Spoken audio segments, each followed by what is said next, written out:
He laughed when she walked away, stood in front of his entire pack, his beta at his side, his counsel silent as stone, and he laughed, because he was certain a woman like Seraphine Ashmore would never survive a single winter without the Blackthorn name behind her. Alpha Darien had broken wolves twice her size. He had buried enemies who dared question his authority. Losing her felt like losing a coin from a full purse. Barely worth noting. But 5 years later, she walked back into that summit hall, and the two silver-eyed children standing at her sides made every assumption he'd ever had about winning crumble to ash. Drop your city in the comments because you are not ready for what she built, while he was busy being certain he'd already won. The morning they expelled her, it rained. Not the kind of rain that cleanses, the kind that hammers, that beats the mud flat and turns the road into something that punishes every step. Seraphine Ashmore stood at the edge of the Ironclaw courtyard with a single pack, worn leather, no emblem, slung over one shoulder, and she did not look back at the great hall doors behind her. She had learned, somewhere in the 3 years she'd spent inside those walls, that looking back was the one luxury she could no longer afford. The pack had gathered. Of course they had. Word traveled fast in Ironclaw territory. It always did when the Alpha wanted an audience. They lined the courtyard in loose formation, wolves who had eaten at the same fire pits as Seraphine, who had trained in the same yards, who had borrowed her medical knowledge when their pups ran fever, and she was the only one who knew which roots to strip from the mountain ridge. They stood and watched her leave the way they watched everything Darien Blackthorn orchestrated, with their mouths shut and their eyes careful, and their loyalty nailed to whoever held the seat of power. Darien stood on the steps of the great hall. He was still laughing, not loud, not theatrical, just that low, satisfied sound he made when something confirmed exactly what he believed about the world. One hand resting on the stone railing, shoulders loose, jaw set. He looked like a man who had just resolved an irritation, the way you'd look after finally pulling a splinter from your palm. "She'll be back," he said, and his voice carried across the wet stone like it always did. That particular timbre that had a way of reaching every ear in a space whether you wanted it to or not. He wasn't speaking to her. He was speaking to the beta at his shoulder, to the council standing just inside the doorway, to the assembled pack. Seraphine understood this. She had understood it for longer than she wanted to admit. She was not a person in this moment. She was a lesson being delivered. His beta, Garrett Voss, gave a short sound that wasn't quite a laugh. Probably before the first snowfall. Definitely before the first snowfall. Darien's eyes found her finally, and there was nothing complicated in them. No grief, no flicker of the bond they'd forged 3 years ago in the old pact ceremony, no acknowledgement of the 4 months she'd spent trying to find a way to explain herself to a man who had already decided. Just that particular look that assessed and dismissed in the same motion. "Take the North Road," he told her. "I want you out of Ironclaw territory before nightfall." Seraphine said nothing. That, more than anything else, seemed to bother him. That mild, unreadable silence where he had expected something. She could feel it, the way his gaze sharpened slightly, the way his posture shifted by barely a degree. He had wanted something from her in this moment. Not a reversal, not tears exactly, but something. Some evidence that this had reached her the way he intended. She gave him the North Road instead. She walked through the gate. She heard the laughter start before she reached the tree line. Not cruel, or not only cruel, more like relief. The sound of people who had been waiting to feel certain about something and had been granted permission. She kept walking. The trees closed around her, and the rain came harder, and Seraphine pressed one hand flat against her stomach, a gesture so small and brief that no one behind her would have caught it, even if they'd been watching, and then dropped it and lengthened her stride. There were things she had not told him. She had tried. That was the part she would spend years returning to in her quieter moments. Not with grief, not with the kind of corrosive longing that hollows a person out, but with the particular frustration of someone who had genuinely attempted communication with a wall and documented every attempt. She had stood in his study 6 weeks ago with the words already built in her throat, had crossed the distance between the door and his desk while he sat reviewing pack patrol reports, and she had said his name. He hadn't looked up. I need to talk to you. Later. It can't be later. Everything can be later, Seraphine. I'm working. She had stood there with her hands very still at her sides, and the thing she needed to tell him pressing against her ribs, and she had thought, with the kind of clarity that only comes from accumulated exhaustion, he's not going to hear this. Not because of the words, because he had already decided what kind of story this was, and she was not the protagonist. She'd tried twice more after that. Both times, the walls were already up before she opened her mouth. Darian Blackthorne had been told, by Garrett, by the council, by a web of carefully placed insinuations that she hadn't fully untangled until it was too late, that she had been in contact with the Silverfen Pack, that she had been sharing information, that her loyalty was a performance.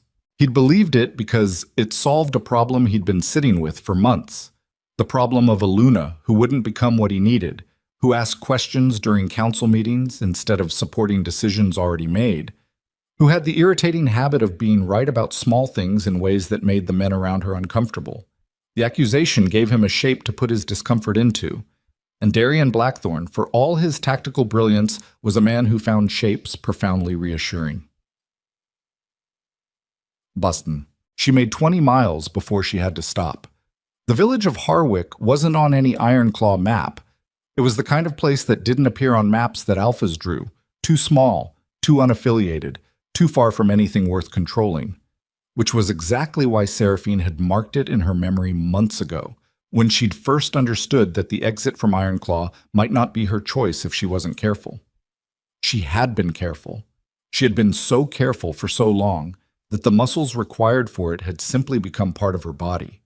The woman who ran the Harwick Way House was named Bryn, 60-ish, wolf-born but unmated, with the particular self-possession of someone who had built her life entirely outside the pack system and found it more than adequate. She opened the door at Seraphine's knock, looked her over once, and stepped back without a word to let her in.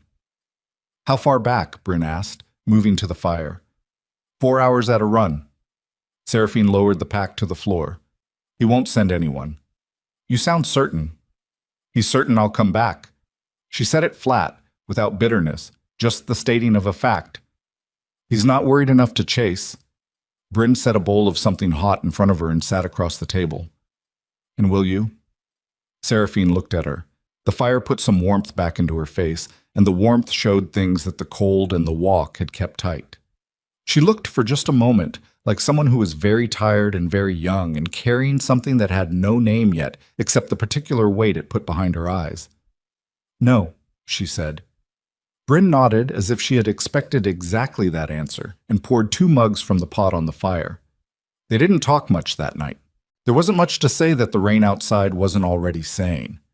Seraphine ate and dried out and did not let herself think about the great hall or the steps or the sound of Darian's voice carrying across wet stone.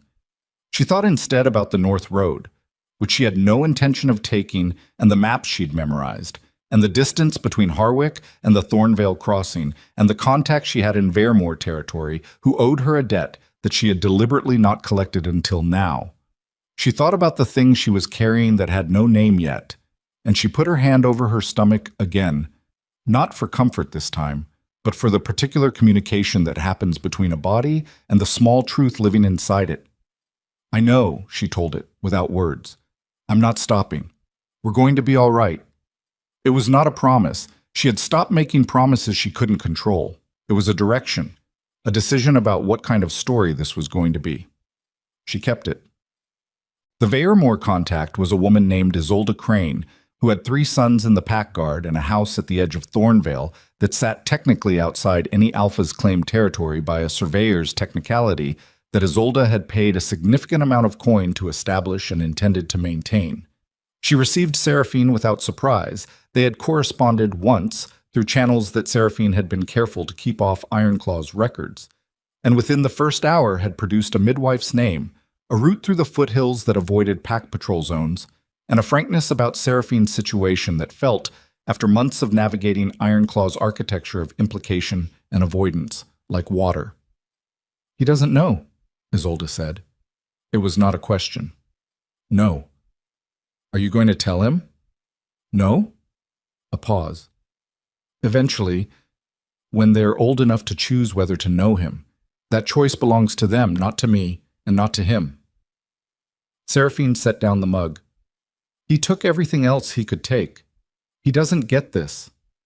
Isolde studied her for a long moment, the way experienced women study people who are saying the right things in voices that are slightly too controlled. You're angrier than you sound. Seraphine met her eyes. Of course I am. A beat. Anger is useful. I'm keeping it. I'm just not letting it drive. That, as much as anything, was the line she had drawn during the walk through the rain and the miles that followed. Anger was a resource. Like the coin she'd saved over 3 years in a small clay pot under the floorboards of her personal quarters. Coin she'd accumulated quietly, steadily, without anyone noticing because no one had thought to look, because Luna's didn't need independent resources in a pack like Ironclaw. She had it anyway. She had the maps. She had Isolde's contact and the midwife's name, and the 3 carefully maintained relationships outside Ironclaw territory that she had built during years when Darian thought she was attending healer exchanges and pack summits with appropriate deference. She had built the exit before she knew for certain she would need it. That was the thing about Darian Blackthorne that he had never understood about her. He had looked at her steadiness and read it as passivity, as acceptance, as a woman shaped by his world into the form it required. He had not looked close enough to see the steadiness for what it actually was. Someone who had been quietly watching every door. She reached Veremore proper in the 2nd week. The territory was different from Ironclaw's. Where Ironclaw ran toward hard stone and military order, Veremore spread itself across a wide river valley, the kind of land that was easy to defend and easier to live in, with a market settlement at its center that had grown into something almost large enough to call a town. The alpha of Veremore, a man named Aldrich Corse, was known as a pragmatist. Not warm exactly, but fair in the way that some leaders managed when fairness served their interests, which in Veremore's case it generally did. He ran a stable territory. He kept his treaties. He didn't ask a great many questions about where people came from, as long as they contributed and didn't cause problems. Seraphine was very good at contributing and not causing problems. She had her healer's training, not just the practical apprenticeship she'd done inside Ironclaw, but 3 years of accumulated knowledge from every exchange visit and outside contact she'd maintained, more than Ironclaw's official records showed because she had always learned more during those trips than she reported back. She had hands that knew what they were doing. She had the kind of careful, observant intelligence that made her genuinely useful to a settlement that had more population growth than medical resources. And within a month of arriving, she had a place. Not a grand place.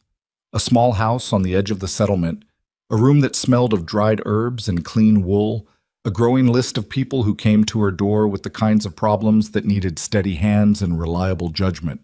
She charged what people could afford, accepted trade, occasionally accepted nothing when it was clear that nothing was what they had. She built a reputation the way she'd built everything else, carefully, incrementally, without announcing herself.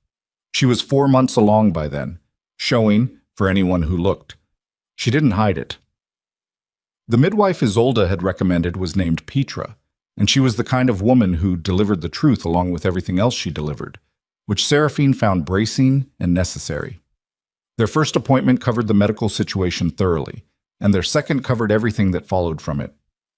You're carrying too, Petra told her, and watched Seraphine's face absorb this without drama. A silence, then, how certain? Certain enough that I'd stake my reputation on it, and I don't do that lightly. Another silence. Seraphine's hand rested flat on the curve of her stomach, and whatever was moving through her in that moment, and there was something moving, something that had nothing to do with the careful, controlled face she showed the world. She held it private. After a moment, she said, Are they healthy? Both strong, good heartbeats. Petra watched her. How are you? I'm figuring out what 2 requires as opposed to what 1 required. That's not what I asked. Seraphine looked at her. I know what you asked. A breath. I'm not what I thought I'd be at this point in my life, and I'm figuring out what that means. But they're healthy, and I have a house and a practice, and I'm going to be all right. The emphasis landed on the last four words with something under it. Not pleading, not performance, but the sound of someone locating their own ground and standing on it. I'm going to be all right. Petra, who had attended enough women in enough circumstances to know the difference between the statement and the thing it was built on top of, gave her a long look and then simply nodded and moved on to practical recommendations. It was, Seraphine thought, exactly the right response. Kaylin came first, then Lyra, 17 minutes later, as if she'd needed just that much time to decide whether she was willing to share an entrance. Petra delivered both in the small hours of a winter night with the river valley frosted over outside and a fire burning high inside, and Seraphine, who had faced every preparation and planning and forward-thinking challenge she'd ever encountered with methodical composure, held both of them in the first moments after and completely fell apart. Not loudly. Seraphine didn't do anything loudly, but there, in the firelight, with those two small warm weights against her chest, and the particular smell of new life and wood smoke and the herbs Petra burned at births, the careful structure she'd built around herself, the necessity of it, the discipline of it, the absolute requirement of it, cracked open enough to let something through that didn't have a name except that it was large and true and entirely unsuited to the kind of life she had been surviving. She had not let herself want this, not clearly, not with full acknowledgement of what it was. She had been too busy making it possible. Now it was here. Both of them. Silver-eyed in the firelight, with Darian's jaw on one of them, and something entirely Seraphine in the set of the other's tiny mouth, and she held them and shook, quietly, for a long time. Petra didn't comment. She cleaned up efficiently and left a meal covered on the table and banked the fire and said, "I'll check on you in the morning." And that was that. Seraphine stopped shaking some time before dawn. She fed them both, Lyra with fierce, impatient efficiency, Kaylin more methodical, patient even then in ways that would prove consistent.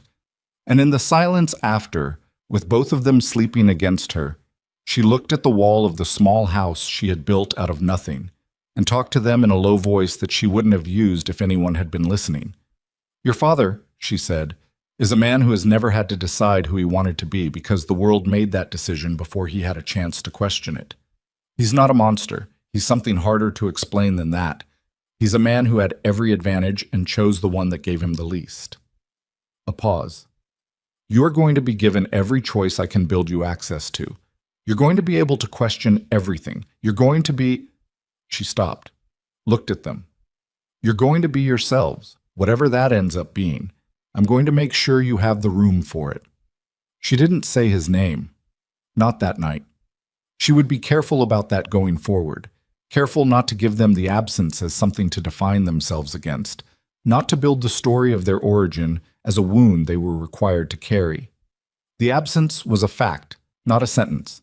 She would leave the interpretation of it to them when they were ready to interpret. She closed her eyes and let herself sleep. Quotes. The years that followed had the particular quality of things built in good faith, not effortless, not untroubled, but solid in proportion to the work that went into them. Veremore grew around her practice. Her practice grew with Veremore. She trained 2 apprentices. She maintained the kind of low-profile usefulness to the territory that kept her position secure without attracting the attention of anyone who might think to ask questions about her origins. Darian never came looking. She had known he wouldn't, but the confirmation still occupied a small, hard space in her chest that she'd check on occasionally, the way you check on a healed injury, not because it hurts anymore, but because it's useful to know exactly what kind of scar it left. She raised Kaylin and Lyra without the pack system, which in practice meant she raised them with the pack system's best elements and none of its hierarchy. They trained. She saw to that early, found them a weapons master in the settlement who had retired from a border pack and was willing to work with children who listened and worked hard.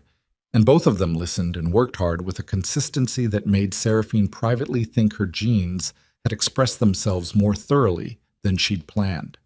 They ran the valley together on shift nights, learning the territory and learning themselves, and learning each other with the particular closeness of twins who had come into the world as a team. They were curious about their father. Of course they were. She had known that was coming and had thought carefully about how to meet it when it arrived. Kaylin asked first. He was 9, and direct in the way that 9-year-olds who have been raised to trust their own questions are direct. "Who's our father? Where is he? Why isn't he here?" Seraphine had set down what she was doing, sorting dried preparations, her hands still smelling of mountain sage, and sat level with him at the table. "Your father is an alpha in another territory. We were together when you and your sister were made. It didn't work out. He doesn't know about you." "Why not?" She had thought about this answer for 9 years. "Because when we were together, some people told him lies about me, and he chose to believe them without giving me the chance to answer. By the time I understood what had happened, he had already made his decision."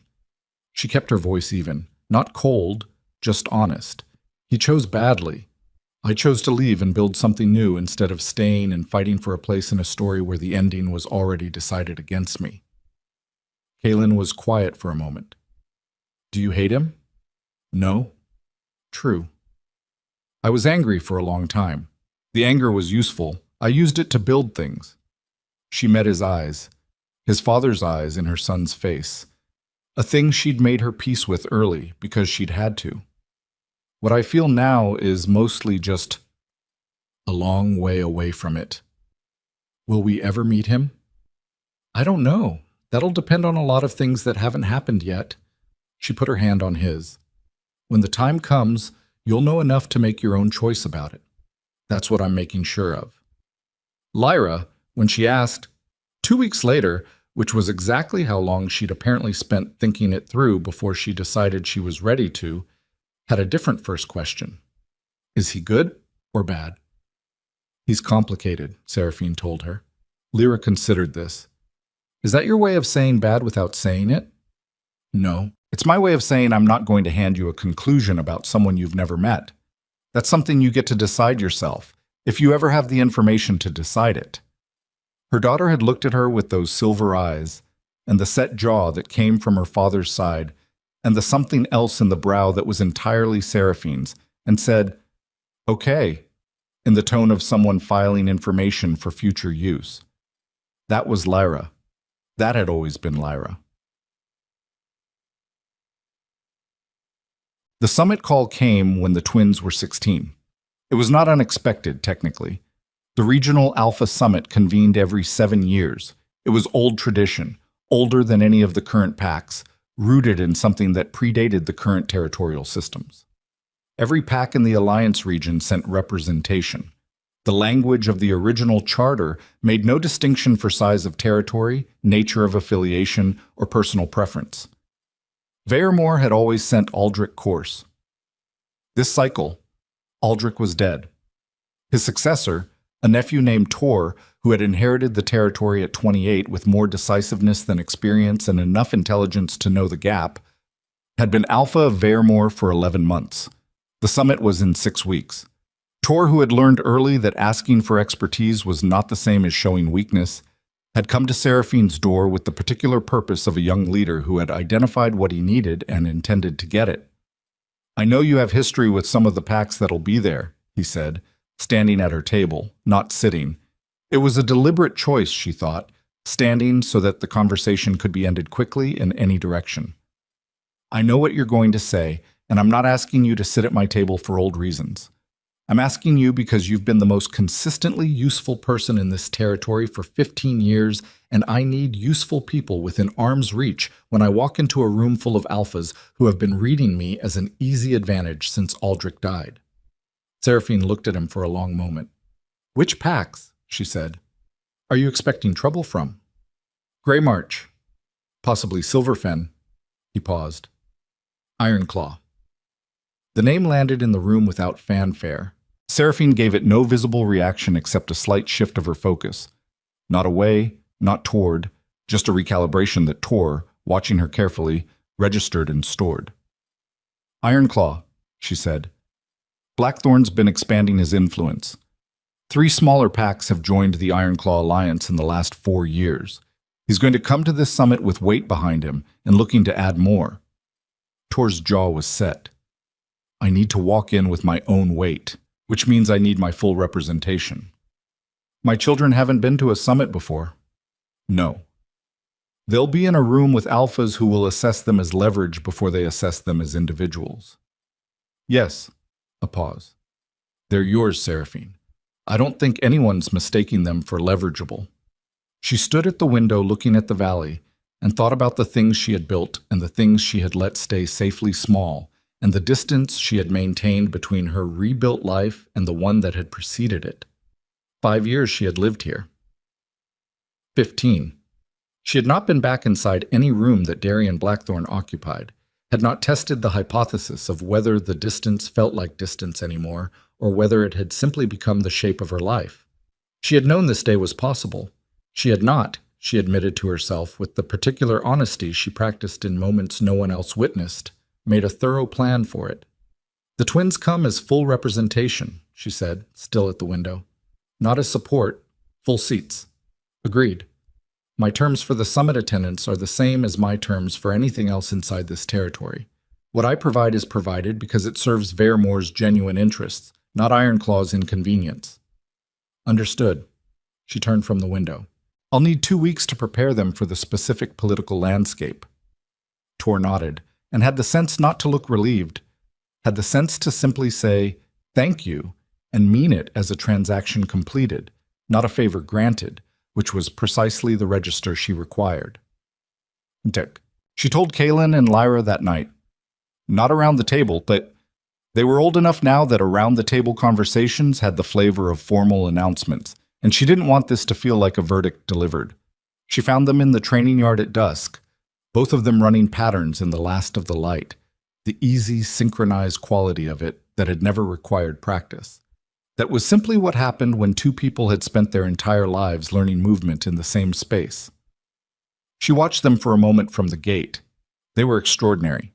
She'd known this for years, had worked very hard not to let the knowing make her stupid, not to mistake her estimation of them for the world's readiness to see what she saw. But standing at the gate, watching them move, she thought for a moment about the kind of thing that gets forged when it has nothing to work with except itself and the decision to keep working. Summit's in 6 weeks, she said, when they stopped and came to her. Tor wants full Varemore representation. That means us. Kaylin absorbed this. Lyra said, which packs? All the regional alliance territories. A pause. Including Ironclaw. The silence that followed was not the silence of people who had no context for this. She had not withheld information from them. Not as they grew, not as they asked, not as the questions became more specific and the asking became more practiced. They knew the territory. They knew the name. Will he be there? Kaylin asked. Almost certainly. Does he know? No. Flat. He knows nothing. Lyra looked at her mother with the particular directness that had characterized her since the day she learned to hold still for a longer moment than most people could manage. What do you want to happen? Seraphine held her daughter's gaze. I want Varemore to come out of that summit with its sovereignty intact and its alliance position strengthened. That's what we're going there for. That's not what she asked, Kaylin said, not unkindly. Seraphine looked between them. The two of them together, the way they'd always been, flanking her like something she'd grown instead of raised, which was approximately the truth. I don't know, she said, which was the truest thing she could offer. I haven't decided yet what I want from it. I've spent a long time not thinking about what I want from it. I know what I don't want. I don't want you used as weapons in a story that started before you existed. I don't want a confrontation built around my anger or my old grief. I don't want anything that requires me to stand somewhere I fought to leave. But we're going, Lyra said. We're going. Because Varemore needs us. Because this is our territory and our people, and when they need representation, we don't get to say no because it's inconvenient. She said it steady, and it landed steady, because that was the truth too, and they had grown up in that truth, and they knew the weight of it. Anything else that happens there? That'll depend on what happens there. They went back to their patterns. She stood at the gate until the dark made them more shape than image. And then she went inside and sat at the table where she'd answered 100 difficult questions from 2 children who had grown into 2 wolves who now stood half a head taller than she did. And she put her hands flat on the wood and thought about a great hall and stone steps and the sound of laughter carrying across rain. She thought about what she'd been carrying since she walked out of that gate. Not the anger, The anger had burned clean years ago, transmuted, as she'd told Kaylin, into something structural and useful, not grief, which required an active mourning for something you'd wanted. And what she'd wanted had been so thoroughly replaced by what she'd built that the original want was barely a blueprint anymore. What she'd been carrying was something harder to name, the not closed part. The thread that ran from her north through 15 years of distance and had never actually been cut, only extended, because you cannot cut a thread to a thing that still exists. Darian Blackthorne still existed. And in 6 weeks, she was going to walk into the same room with him. She didn't know what he was now. She didn't know whether the years had changed him or merely thickened the armor around the parts of him that had needed changing. She knew what she was. She knew what her children were. That was enough to go in with. She told herself it was enough. The summit was held at Greystone Hall, on neutral ground at the center of the Regional Alliance territories, an enormous old building that had served this purpose for longer than any of the current pacts had been established, its stone walls carrying the marks of generations of negotiations and treaties, and the occasional confrontation that had been settled by means other than words. Torcourse arrived with his full delegation 2 days before the opening session, which was the appropriate time for a new alpha establishing that he was not running late. Seraphine arrived with Kaylin and Lyra and said nothing to either of them about what she was tracking in the Great Hall's entrance yard as they brought their horses in, the Ironclaw banner already raised on the east side, the delegation already in residence, the number of wolves in Ironclaw's traveling party significantly larger than any other pack had brought. He came with weight, she thought. Tor had been right about that. She kept her face easy and her stride unhurried and went to find their rooms. She did not see Darian on the first evening. She did not look for him. She attended the informal gathering that preceded the opening session with Tor and his guard, placed herself where Vairmore needed a visible, steady presence, assessed the room's alignments, identified the 3 most active points of tension before she'd been there 20 minutes, and said exactly as much as was useful. Kaylin, she noticed, had done the same, was standing with the easy alertness of someone taking a room's measure without looking like he was doing it. Lyra was talking with the daughter of the Silverfen Alpha, had found the one person in the room it would be most strategically useful to know, and made the connection look effortless. She felt something that was almost pride and was probably pride, but she kept it internal because this was not the time. They went back to their rooms late. The hall settled into the particular quiet of a building full of wolves who trusted each other exactly as far as tomorrow's negotiations required. And Seraphine lay in the dark and let her body rest, while her mind did what minds do when they have spent 15 years preparing for a possibility, and that possibility is now 20 hours away. She slept eventually, briefly. In the morning, the delegations gathered in the main session hall. Seraphine walked in with Tor at her left, and Kaylin and Lyra flanking her, and she had taken approximately 8 steps into the room when she felt it. The particular sensation of a gaze that has located you and gone very still. Not a sweep of the room, not curiosity. The stopped quality of someone who has been in the middle of one kind of moment and arrived without warning in an entirely different kind. She did not look immediately. She kept her eyes forward, tracked Tor's position, noted the arrangement of delegations, identified the Ironclaw seats, east table, 4 wolves, the Ironclaw banner on the wall behind them. Then she looked. Darian Blackthorne had not changed in the ways that she might have expected from 15 years. He was older in the ways men like him age, some weathering at the jaw, the particular quality of weight carried through power and maintained by discipline, a stillness in his bearing that had been there at 30 and had only settled deeper at 45. He was still, she thought with the distant accuracy of someone cataloging facts, exactly what he had always been in the most physical sense, the kind of man a room reorganized itself around without his having to ask. He was staring at her, not at Tor, not at the Vairmore delegation as a unit, at her.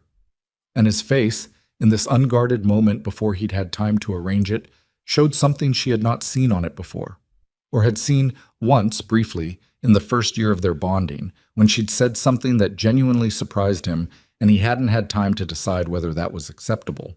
She looked away, kept walking, reached the Vairmore table, settled Tor in his seat, took her own position at his right. Heard the sound of the room adjusting around the arrival of the final delegation, the particular bustle of the session preparing to begin. Heard underneath it the absolute silence coming from the east side of the room. She did not look again. Across the hall, she felt the moment it happened. The thing that she had not planned for, had not been able to plan for, because you cannot prepare for the exact quality of a specific catastrophe, only its general shape. She felt it before she heard it. The shift in the room's attention, the way sound reorganizes when something becomes suddenly and completely interesting to everyone present. She looked. Kalen had stood to address the water service, and the movement had taken him into the hall's primary light, the high windows that ran the length of the east wall casting their particular winter morning angle across the assembled delegates. He was standing with the easy uprightness that Seraphine associated with his best self, the self he'd grown into over years of training and thinking and choosing carefully who he wanted to be. His eyes, in the light, were unmistakably, undeniably silver, the exact shade of silver that ran in the Blackthorn bloodline, that she had watched carry through 3 generations of the Ironclaw Alpha line in the portrait hall she had once been allowed to walk.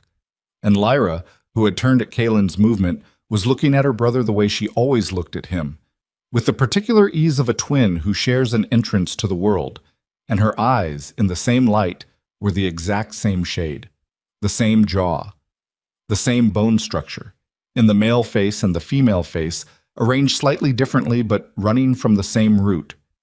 The same height trajectory that had nothing to do with Seraphine's bloodline, both of them already surpassing her by half a foot and still growing.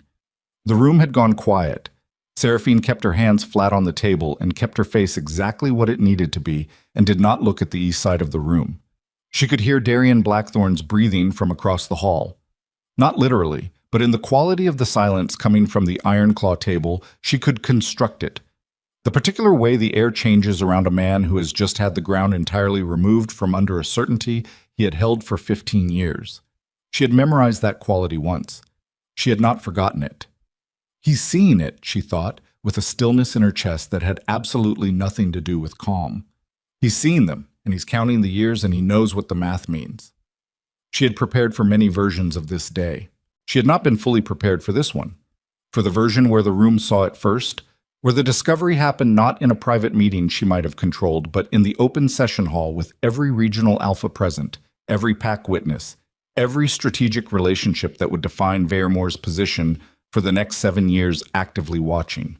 She breathed. Across the hall, a chair scraped. Darian Blackthorn was standing up. The chair didn't scrape twice. Darian Blackthorn stood, and the room held its breath with him. Not out of deference, not the trained silence of a pack that had learned when to be quiet around its alpha, but the involuntary suspension that happens when something irrevocable enters a space and everyone present understands, at the same instant, that they are witnessing the before and after of a specific life split open at its seam.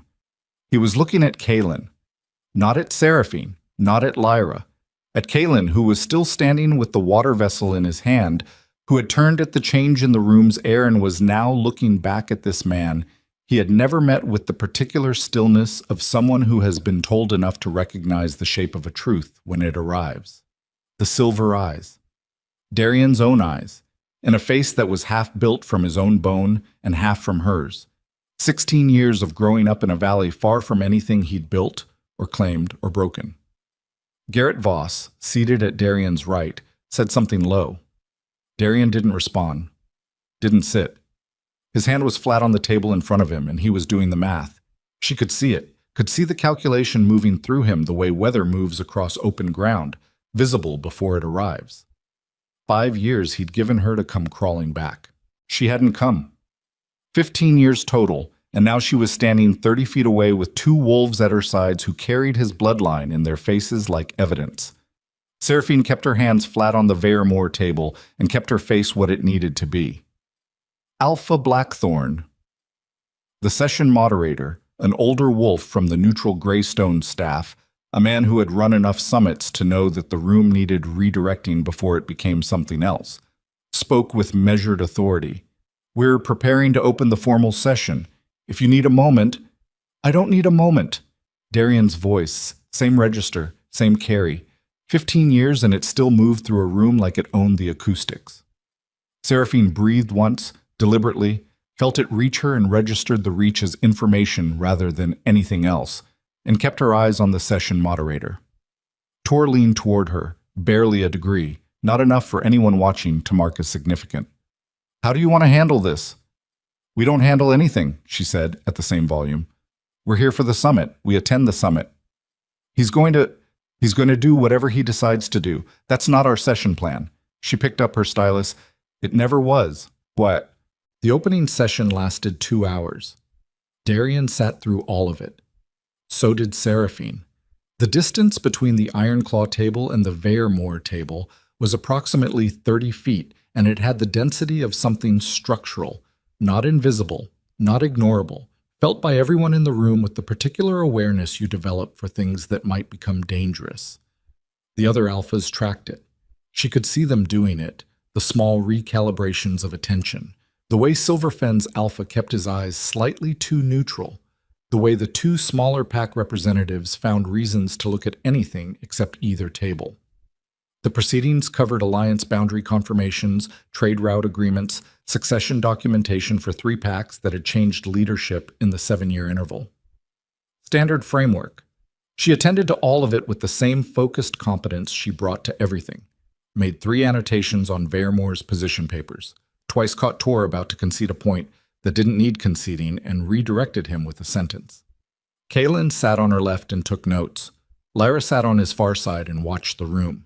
At the 2nd-hour mark, during a recess called for documentation review, Seraphine stood to stretch and found Garrett Voss at her elbow. She had seen him coming from 4 steps out. She turned to face him without haste. He had aged better than she'd expected. Still the same compact solidity, the same beta's bearing, the particular readiness of a man who had spent decades making himself useful to a more powerful one. His face showed things it hadn't shown 15 years ago, lines at the corners of his eyes that hadn't been there, a set to his jaw that looked like something accumulated rather than something chosen. He stopped at a distance that was technically polite and said nothing for a moment. "Garrett," she said. "Seraphine." He said it carefully, the way you say a name you've been saying in your head for a long time and aren't certain how it's going to sound out loud. His eyes moved briefly to Kaylin and Lyra at the table behind her, and then came back. "You should know he's going to want to speak with you, privately." "What I should know," she said, "is whatever's actually useful. Whether Darian wants a private conversation tells me something about Darian. It doesn't tell me what I'm going to do." "Seraphine." "You were there," she said, and the even quality of her voice was doing specific work now, holding very still things that had gotten less still. "You were standing on those steps. You said she'll probably be back before the first snowfall, and you laughed." A pause. "I know whose hand was behind the stories he was told about me. I put that together a long time ago. I'm not carrying it around with me as an active grievance. I let that go because I needed the space for other things. But don't come to me as an emissary and assume I've forgotten the landscape." Garrett's jaw tightened. Then, slowly, something in his face shifted. Not collapse, not apology, but the particular movement of a man who has had a long time to look at something and has finally stopped arguing with what he sees. He stopped, started again. "It's been a long time since he laughed about it." "Good for him," she said. "I'll consider any request for a meeting that comes directly from him, not through you." She turned back to the table. Darian found her himself before the afternoon session, in the corridor outside the records room where she'd gone to cross-reference a boundary document. The corridor was stone-floored and narrow, and had that particular institutional chill of spaces that never caught full light, and she heard his step behind her while she was still at the records shelf. His stride, unmistakably, the weight and rhythm of it unchanged, and she stood still for a moment with her hands on the document and finished reading the paragraph before she turned. He was alone. She noted that, filed it. He had not brought Garrett, had not brought Packguard, had found her himself and come without backup. She wasn't certain what that meant. She was certain it was deliberate. She took the full measure of him in the moment she turned, giving herself that and no more, like a man who had been running a significant territory for 20 years on the strength of absolute certainty about who he was and what he was owed, and who had, in the last 2 hours, had the architecture of that certainty substantially damaged, not destroyed. Men like Darian Blackthorne did not crumble. But there was something in his face that she had seen exactly once before, in those first months of their bond, before everything had calcified, a kind of reaching for ground quality that he would hate anyone having seen and that he was presently not managing to conceal. "They're mine," he said. Not a question. She had expected a question or something shaped like one. The declaration hit the corridor differently. "Yes," she said. "You knew—" He stopped himself. The stop was visible. The choice of it. A man who had started 3 words and understood mid-step that the sentence they were attached to was not the right one. He breathed once. "Why didn't you tell me?" "I tried." She said it without heat. "Twice. You were busy with your patrol reports and your counsel and the woman you'd already decided I was." "Seraphine?" "I'm not arguing about it, Darian. I'm answering your question. You asked why I didn't tell you. I tried and you were not in a position to hear it, so I left." He had taken a step toward her during this, not consciously, she thought, the body doing what the body does when it's reaching for something it's spent 15 years not being able to reach. He stopped when he registered the step, stood at a distance that was 3 feet closer than it had been when the conversation started. "I need to know them," he said. "That's not a need I can help you with." "They carry my blood. They carry your blood and my 15 years. Her voice was steady, and it cost her something to keep it that way, something she paid without allowing the transaction to show. "You don't get access to them because the biology matches, Darian. That's not how it works. Not the way I've raised them. You've raised them to not know me. I've raised them to know themselves." She held his gaze. "Whether they know you is a decision they make. Not me, not you. Them." His jaw was tight in a way that mapped exactly onto his anger, which had not changed. The angle of it, the particular set of muscle when he was pushing back against something he couldn't override by the usual mechanisms of authority. She had read this face for 3 years at close range. The 15 years of distance had not made her less fluent in it. "You came here," he said, quieter. "After all this time. You brought them here." "I came here because Veyermore needed representation, and this is my territory. I brought them because they are Veyermore's representation, and it is their right and responsibility." She tilted her head a fraction. "I didn't come here for you, Darian. I want to be very clear about that." "But you're here." "Yes." A pause. "And so are you. And we're both going to behave like the adults our packs need us to be through 6 days of summit proceedings. And whatever happens after that is something we address after." He looked at her for a long moment, not the assessment and dismiss of 15 years ago, not the look that had calculated her value and found the calculation resolving unfavorably. Something harder to categorize. Something that had the quality of a man encountering a version of a person he thought he knew and finding that the version is substantially more complete than the original he held. "After," he said. "After." He held her gaze for another 3 seconds. She counted, without meaning to, the old habit of timing his silences, and then turned and walked back down the corridor without another word.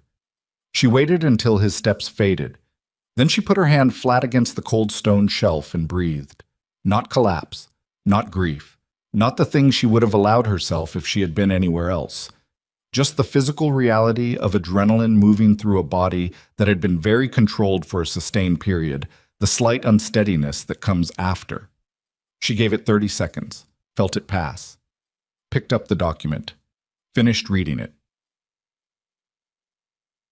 Kaylin found her at the evening meal, pulling her sideways from the main gathering with a look that said he'd been waiting for the right moment and had decided this was it. They stood in an alcove off the dining corridor, the sound of 20 wolves eating and negotiating covering their quiet. He was looking at her with his father's eyes and her own expression, the particular focused attentiveness that she recognized as her own because she'd watched it develop in him from the time he was 3 years old. "He spoke to you," Kaylin said, "in the records corridor this afternoon." "What did he want?" "To confirm what he'd already figured out, to say he needs to know you." She said it straight, no softening. Kaylin had always been better served by information than by protection from it. I told him that wasn't mine to give or withhold. He was quiet for a moment, processing. What's he like? She considered the question with the seriousness it deserved. He is exactly what a man becomes when he's never been genuinely challenged by anything outside his own authority, until he was, and then it was too late for the challenge to do what it should have done earlier. He's not cruel in the way that people who enjoy cruelty are cruel. He's inattentive to things that don't present as power. He missed me because I wasn't performing the kind of strength he recognized. And now? Now he's seeing you and your sister and doing the math on everything he missed, and I think it's the first time in 15 years that he's had to recalculate rather than simply confirm. She paused. That doesn't make him safe to trust. It makes him someone who might be at the beginning of understanding something. Those are different. Kaylin looked at the wall for a moment. Then, do you want me to stay away from him? No. She said it immediately. You're 16, Kaylin. You can walk into any room at this summit and hold yourself. You've been doing it all day. I watched you. If he approaches you, you make your own call about how to respond. I'm not building walls between you and information about who you come from. I never have. But you're watching. I'm always watching. A slight shift in her voice, not the steady official register, something more specific to him. I'm your mother. That's different from interfering. He almost smiled. Almost. Lyra wants to talk to him. I know. You're not. No, she said. It's her choice. He looked at her for a long moment. The look that was hers, her patience, her accumulating information quality, and then nodded, once, and they went back to the meal. Chow. Lyra made her move at the second day's midday recess, in the main courtyard where most of the delegates took air and informal discussion, and the Ironclaw Alpha stood at the east wall with his beta and 3 of his council watching the Vermore table like a man working out the geometry of an approach he hadn't committed to yet. She walked up to him directly. Seraphine saw it happen from across the courtyard and did not move. Tor started to say something at her elbow, and she put one hand flat on the table between them, not touching him, just the gesture landing in his peripheral vision like a full stop. Lyra walked up to Darian Blackthorne with her hands loose at her sides and her chin at an angle that carried nothing deferential and nothing aggressive, just the full height, level-eyed quality of someone who has decided to be exactly the size she is, and stopped 3 feet from him and looked at him. Darian looked back. His counsel had gone very still. Garrett had a particular expression that Seraphine, from 30 feet away, could not read clearly, but suspected was something close to alarm. Darian himself, she watched his face, couldn't help it, showed something she hadn't seen him show in either of their encounters so far. He looked for one unguarded moment, entirely uncertain. Not of Lyra specifically, of what you're supposed to do with something you forfeited before you knew it existed. You're my father, Lyra said. Not a question, not an accusation. A statement delivered in the flat informational register of someone laying out a known fact before deciding what to build on it. Darian said, Yes. Why should I trust you? The courtyard was not silent. There were 20 other people in it, conversations happening, the ordinary noise of a recess in progress. But the particular area around Lyra and Darian had developed its own quiet, the way significant things develop gravity and pull adjacent attention into orbit. You shouldn't, Darian said. Not yet. Lyra looked at him for a moment. That's the first honest thing I've heard from the Ironclaw side of this summit.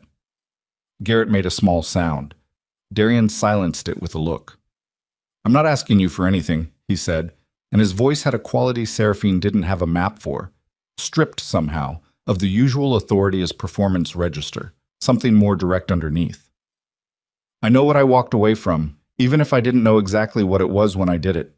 I'm not going to tell you that it was. I don't have an explanation that covers it. I made assumptions about your mother that I built on lies I chose not to question, and she left, and she was right to.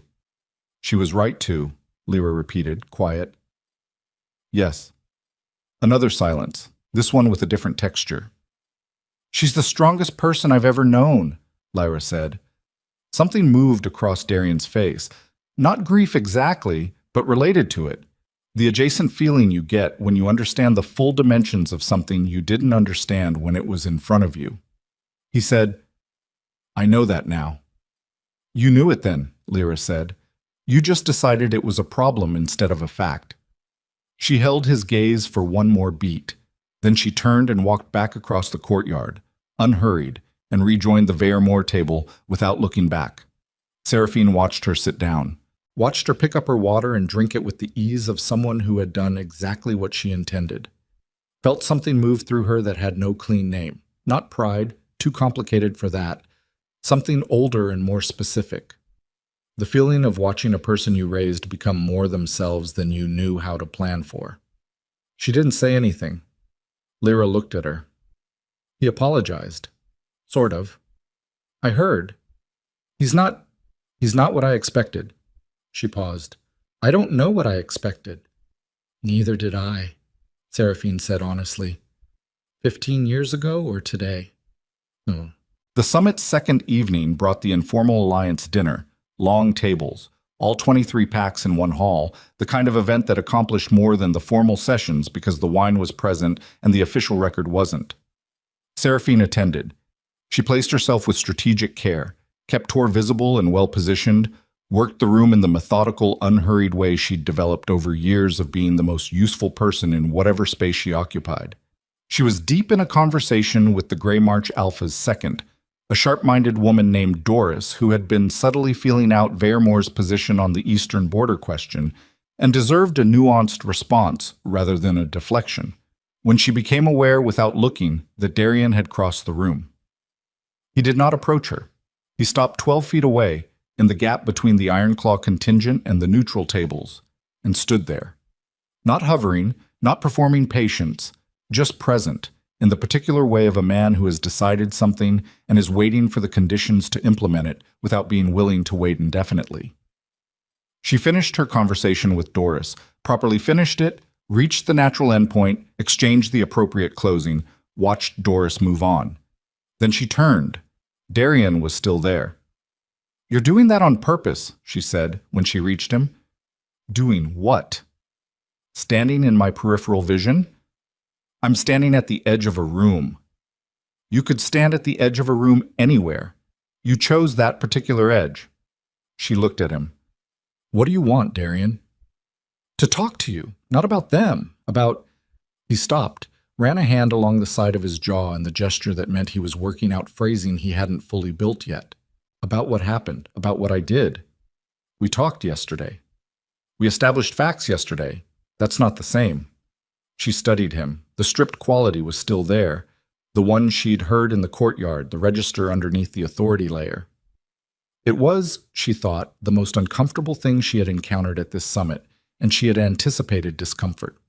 Because it was harder to navigate than the version of him she'd prepared for. The absolute certainty version. The man who laughed on the steps. That version she had an answer for. This version was asking her to do something she had not planned on being asked.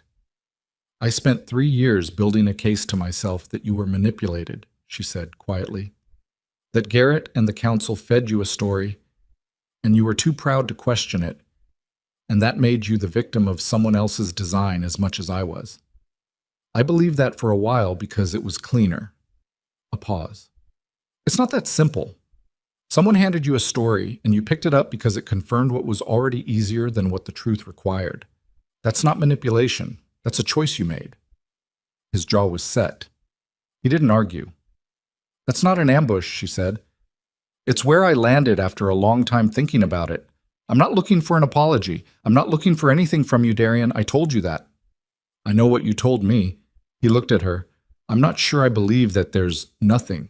Careful, she said, and her voice had an edge in it now, small and precise, the edge of someone who has built 15 years of something and knows exactly where its edges are.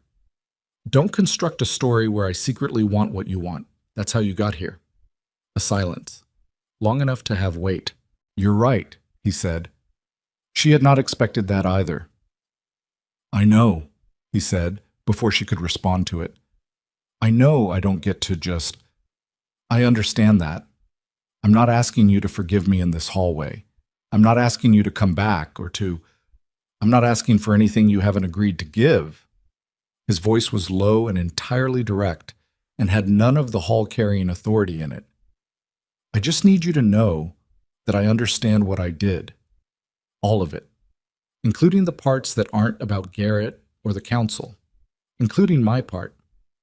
Seraphine looked at him for a long moment. I'll know that you mean it, she said, when I see what you do about it. Not here. Not in the next 6 days. Over time. She held his gaze. If you mean it. She walked back to the Veremore table. She did not shake this time. She sat down, picked up her stylus, reviewed the evening's running notes, and was 3 lines in before she registered that her hand was not entirely steady. She pressed it flat against the table, held it there. Across the hall, the Ironclaw Alpha was still standing at the edge of the room, and Garrett Voss had appeared at his shoulder, and the two of them were talking in the low, urgent way of a beta who has just understood that his alpha is doing something that cannot be undone and is trying to assess the damage, and Darian Blackthorne, for the first time in any memory Seraphine held of him, was not listening. He was looking at his hands, and Garrett, following something in Darian's face that had no precedent in 15 years of following this man's face, went quiet. It was at this precise moment, Garrett's uncharacteristic silence, the particular downward angle of Darian's attention, the quality of something shifting publicly in a room full of people who had aligned themselves to the certainty that Darian Blackthorne never shifted, that the Silver Fen Alpha, seated at the far end of the main table, leaned toward his second and said something. Seraphine caught the direction of his look. He wasn't looking at Darian. He was looking at Kaelin, and the quality of that look, the assessment in it, the calculation running behind it, was not the look of someone watching a son be reunited with his father. It was the look of someone watching an asset. She set down her stylus. Her mind moved fast and cold through the geometry of it. Silverfen had been pressing the eastern boundary question, had wanted alliance partners with territorial influence, had found Veer more resistant and Ironclaw inaccessible. And now here was an Ironclaw heir, unacknowledged, unprotected by any formal pact standing, carrying bloodline that 2 major territories would compete to claim. Kaelin did not have Ironclaw's protection. He did not have any Alpha's formal protection, because Seraphine had built her life outside the protection architecture deliberately, and what had been a strength for 15 years had just, in this room, in this political landscape, become the one vulnerability she had not fully wargamed. She stood. Tor, she said, low and even in carrying everything she needed to carry without showing it. I need you to formally table Kaelin and Lyra's Veremore pact standing in the session record. Tomorrow morning, first item, before any other business. Tor looked at her, read her face, did not ask questions. Done. She looked across the room. The Silverfen Alpha had stood from his seat and was walking toward the far end of the hall, toward the exit that led to the residential corridor, toward the wing where the unaffiliated delegates were housed, toward the direction that Kaelin had gone 20 minutes ago, saying he needed air. Seraphine was moving before she finished the thought. She moved fast, and she moved quiet, and she did not run. Running announced panic. Panic announced weakness. And weakness, in a hall full of alphas who had spent 2 days recalibrating their read on the Veremore delegation, was the one thing she could not afford to display in open space. So she walked with purpose. The specific pace of a woman who knows exactly where she is going and has a reason for it that does not require explanation. And she crossed the dining hall in 40 seconds and reached the corridor door 30 feet behind the Silverfen Alpha's exit. The corridor beyond was stone-floored and lit by wall sconces that threw uneven orange light across the flagstones. The Silverfen Alpha, his name was Rennick. Aldrich had mentioned him once as a man who ran his territory like a ledger, assets on one side and liabilities on the other, and nothing that didn't resolve cleanly into one column, was 20 feet ahead, moving at a pace that was not quite urgent and not quite casual. The specific pace of someone who had a destination and did not want to look like he had a destination. She knew the wing layout. She had learned it the first afternoon, because learning layouts was something she did the way she breathed, automatically, before she knew she would need it. Kaelin had gone to the east residential corridor. There was a garden courtyard between the main hall and the east wing, accessible from 2 directions. Rennick was taking the longer route. She took the shorter one. She got there first. Kalen was standing at the garden wall with his arms crossed and his face turned up to the night sky, doing the thing he'd done since he was 6 years old when something needed processing, taking the measure of space and letting his mind work without forcing it. He heard her come through the door and turned, and whatever he read in her face brought him fully upright. "Inside," she said. "What?" "Inside. Now. Don't argue." He didn't argue. That was one of his best qualities, but he could distinguish between the kind of now that required context first and the kind that didn't, and he had enough trust in her judgment to move on the second kind before the explanation arrived. They were back through the door and into the east wing corridor before Rennick's steps reached the garden entrance from the other direction. She heard him stop in the garden, the brief silence of a man finding an empty space where he expected an occupant. Then his steps continued, back the way he'd come, unhurried, giving nothing away. She stood in the corridor with Kaylin and breathed, and for the second time that evening pressed her hand flat against stone and waited for her body to stop doing what bodies do when they've been running on adrenaline for an extended period. "Tell me," Kaylin said. She told him. Efficiently. The Silverfen Alpha's look, its quality, what it meant in the specific political geometry of this summit. She watched his face move through it, not fear, which she had not expected from him, but the particular tightening of someone who has just understood that the world contains a category of threat he hadn't fully mapped. "He was going to approach me," he said. "He was going to assess whether you were approachable, whether you understood your position, whether you could be—" She stopped. "Whether a young wolf who carries Ironclaw blood but has no formal pack protection might find an alternative alliance attractive." "I wouldn't." "I know that. He doesn't." She looked at her son. "Rennick doesn't care about what you'd choose freely. He cares about what he could construct around you before you had the full picture." Kaylin was quiet for a moment. The processing quality, working the geometry, identifying where the edges were. Then, "We need Veyermore standing in the record. Tor is doing it first thing tomorrow." A pause. "I should have done it before we arrived. That's on me." "You couldn't have known. I should have war-gamed it. I knew this summit had Silver Fen. I knew our position here was unusual. I built a gap and left it open." She said it flat, the way she processed her own errors, clearly, without excessive self-punishment, because excessive self-punishment was a luxury that used up time that was better spent closing gaps. "It's getting closed tomorrow. Tonight, you and Lyra stay in the residential wing. I need to find your sister and tell her the same." She found Lyra in the wing's common room, talking with the young Grey March second she'd identified the night before, which meant Lyra had been working the summit even in the informal hours, which was, Seraphine filed that observation for later, with something that was not pride in the abstract sense, but the specific satisfaction of watching competence express itself in the right direction. She extracted Lyra with a look and delivered the same briefing, faster this time. Lyra listened and said, "Rennick, not Darian." "Rennick. Darian's problems are different ones." "Darian wouldn't—" Lyra stopped herself. A beat. "I was going to say he wouldn't use us as assets. I don't actually know that." "No," Seraphine said. "You don't. And not knowing is the right position to hold right now." She looked at her daughter. "Go to bed, both of you. Tomorrow we get the record formalized and we reestablish the geometry." She didn't sleep. Not much.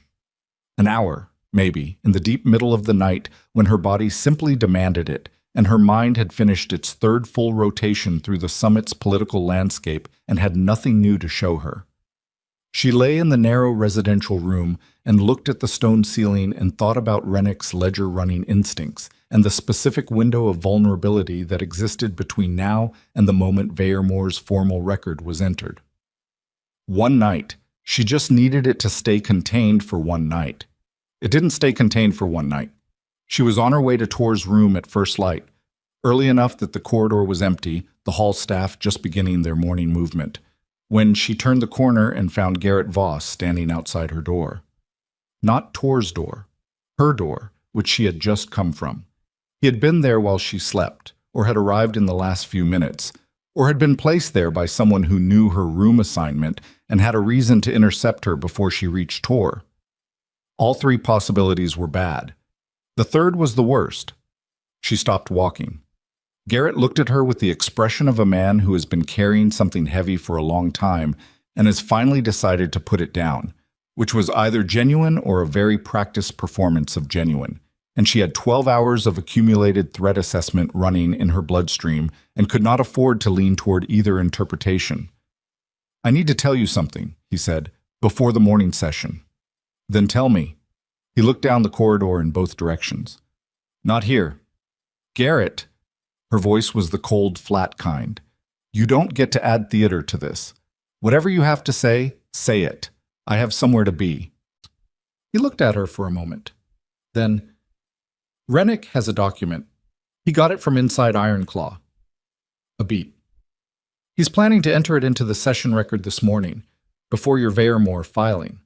Everything in her went very still. "What document?" she said.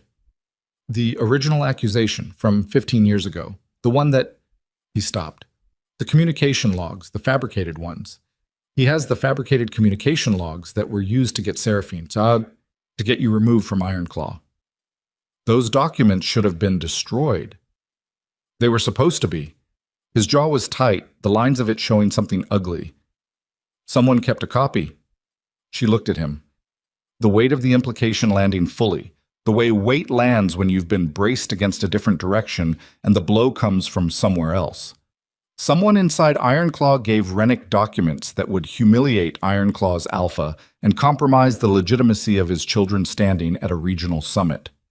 "Yes." "Who?" Garrett's answer came after exactly 2 seconds of silence, and in those 2 seconds she watched his face do something she had never seen Garrett Voss's face do.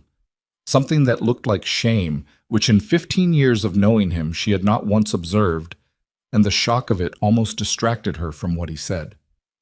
"Karis," he said, "the head of Ironclaw's internal council."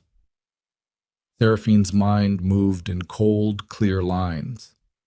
Karis.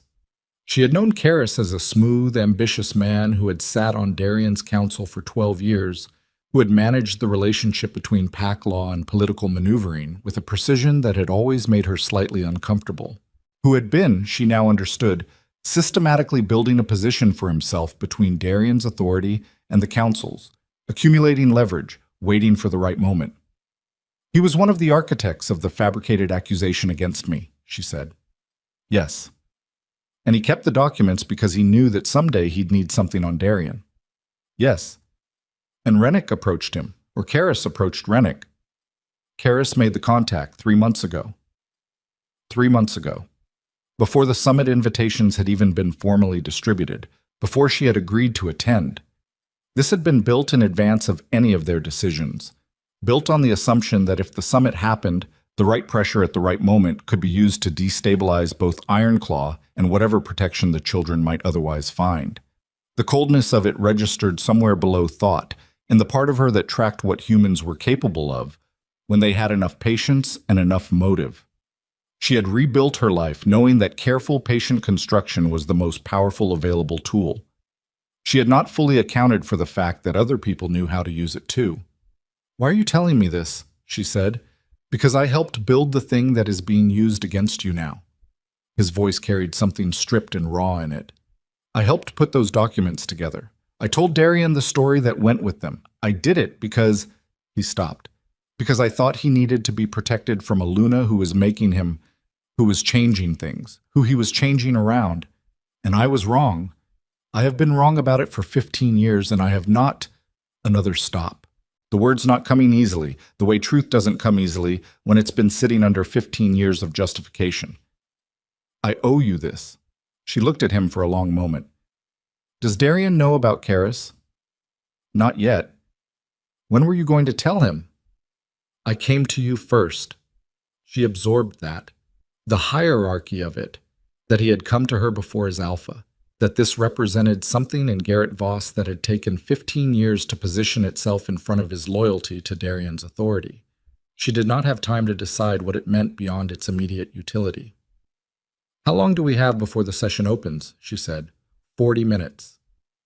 Find Darian, tell him everything you just told me, plus how long you've known about Karis and when you put it together. All of it. She held his gaze. If you leave anything out or shape the order of it, I will know, and I will correct it in open session. Do you understand? Yes. Go. He went. She found Tor in his room and gave him the situation in 90 seconds flat. Karis, the documents, Rennick's filing plan, the timeline. Tor listened with the focused stillness of a young alpha who was, in this moment, growing up faster than he had planned. We can file first, he said. If we move now, Rennick will contest the filing timing. He's been planning this. He'll have a procedural argument ready. She was moving through it as she spoke, the possibilities and their counters. We need Darian in the session room, and we need him in front of the accusation before Rennick tables it, not responding to it, in front of it. Can we trust Blackthorn too? I don't know, she said honestly. I don't know what he does with this. I know what he should do with it. Whether those are the same thing is something we'll find out in 35 minutes. She left Tor pulling on his formal coat and went back to the corridor and almost walked directly into Darian. He was already there, which meant Garrett had been faster than she'd calculated, or had gone to Darian before her and only told her second, and the specific ordering of that would matter later but did not matter now. His face showed what the last 20 minutes had done to it. Something had cracked open behind his eyes that had not been there in the dining hall, a quality of internal weather that was beyond what she'd seen even in the records corridor. He looked like a man who had just been shown the precise mechanism of a structure he'd lived inside for 15 years and found the mechanism to be something that shouldn't have been able to hold weight. Karis, he said. Yes. I've had him on my counsel for 12 years. I know. He built the case against you. He maintained the documents. He stopped, and something moved through his jaw that was not composure. He was in my house, at my table. Yes, she kept her voice level. Darian, we have 30 minutes. I know. His eyes focused on her, and she saw him pull himself back from whatever he was looking at in his interior landscape, the effort of it visible, the decision to be operational rather than to continue processing the thing that deserved processing. I'm going to address it in session. Rennick is planning to table the documents before we can establish the twins' Vayermore standing.